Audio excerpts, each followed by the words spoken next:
Hi hello welcome back to my channel Saira sisters thoughts. ఈరోజు అయితే నేను నాటుకోడి పులుసు బ్లాగ్తో వచ్చేసానండి. నాటుకోడి పులుసు అయితే మనకి చపాతీల మీద రొట్టెల మీద అయితే చాలా టేస్టీగా ఉంటుంది.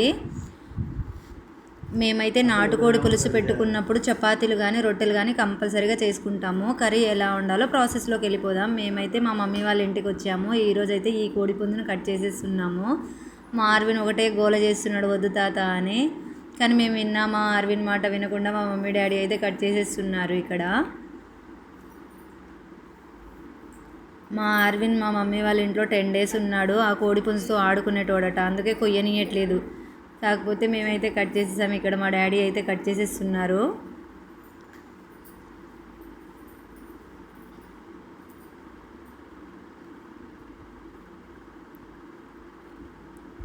ఇలా కోడిపుంజుని మా డాడీ కోస్తూ ఉంటే మా డాడీ చుట్టే తిరుగుకుంటూ ఆడుతూ ఉన్నాడు మా ఆర్విన్. ఇక్కడ కింద మా డాడీ కోస్తూ ఉంటే మా ఆర్విన్ అయితే మా డాడీ వీపు మీద ఎక్కేసి ఒకటే ఆట ఆడుకుంటాడు. దిగరా అంటే దిగిండు. ఇలా అయితే కోడిని అయితే కట్ చేసేసాము. నెక్స్ట్ మేమైతే లేట్ అయిపోతుందని మా మమ్మీ వాళ్ళ ఇంటి నుంచి మా ఇంటికి అయితే వచ్చేసాము. వచ్చి కర్రీ అయితే వండుకుంటున్నాను. నేను ఒక 1/2 kg కర్రీతో మాత్రమే చేస్తున్నాను. నేను ఇక్కడ 2 మీడియం సైజ్ ఆనియన్స్ తీసుకొని ఒక 4 పచ్చిమిరపకాయలు తీసుకున్నాను. ఇక్కడ మనము కోడిపుంజు నాటుకోడి పులుసు పెట్టుకుంటున్నాం కాబట్టి ఆనియన్స్ని అయితే చిన్న చిన్న పీసెస్ లాగా కట్ చేసుకోవాలి. పులుసు కాబట్టి ఇలా ఆనియన్స్ అయితే కట్ చేసి పక్కన పెట్టేశాను. నెక్స్ట్ స్టవ్ వెలిగించుకొని ప్యాన్ పెట్టుకొని కర్రీకి సరిపడా ఆయిల్ అయితే యాడ్ చేసుకున్నాను. నేనైతే ఒక 2 spoons యాడ్ చేసుకున్నాను. కొంచెం ఆయిల్ ఎక్కువగా తినే వాళ్ళైతే ఇంకో స్పూన్ వేసుకున్నా బాగానే ఉంటుంది. నెక్స్ట్ ఆయిల్ వేడైన తర్వాత సాజీరా పచ్చిమిర్చి వేసుకున్నాను. నెక్స్ట్ ఆనియన్స్ యాడ్ చేసుకున్నాను. ఆనియన్స్ యాడ్ చేసుకున్న తర్వాత ఇక్కడ నాటుకోడి పులుసు కాబట్టి నేనైతే ముందే కొత్తిమీర యాడ్ చేసుకుంటా. ఇక్కడ లాస్ట్లో కూడా కొంచెం వేసుకుంటాను, కాకపోతే ముందు వేసుకుంటే బాగుంటుంది టేస్ట్.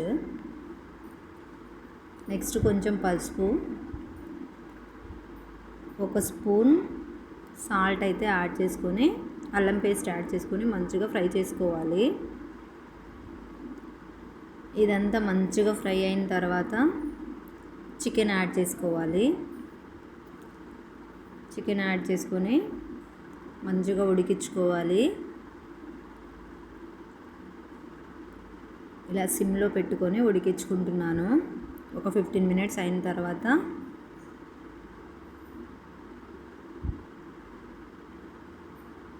ఇలా బాగా ఉడికాక కొంచెం ఆయిల్ పైకి తేలాలి. ఇలా మనకు ఆయిల్ పైకి వచ్చిన తర్వాత ఇందులోకి అయితే నేను కారం యాడ్ చేసుకుంటున్నాను. ఒక 2 spoons కారం అయితే యాడ్ చేసుకున్నాను నేను ఇక్కడ. నెక్స్ట్ ఒక 5 minutes ఉడికిన తర్వాత మీడియం సైజ్ టొమాటో తీసుకొని టొమాటోని కూడా చిన్న చిన్న పీసెస్ లాగా కట్ చేసుకోవాలి.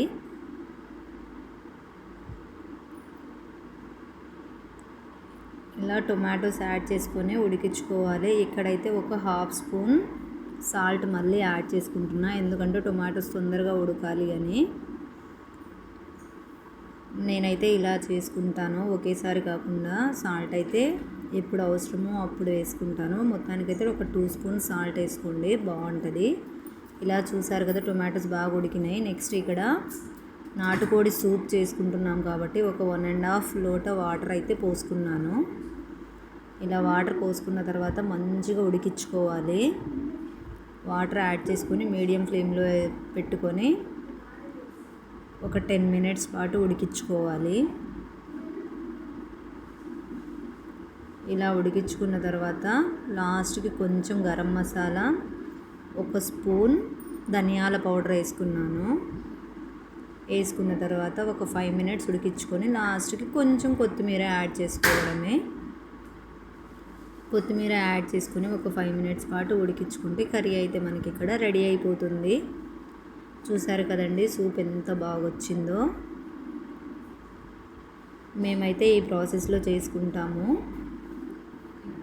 నా వీడియో నచ్చినట్టయితే like, share, subscribe my channel. Thank you.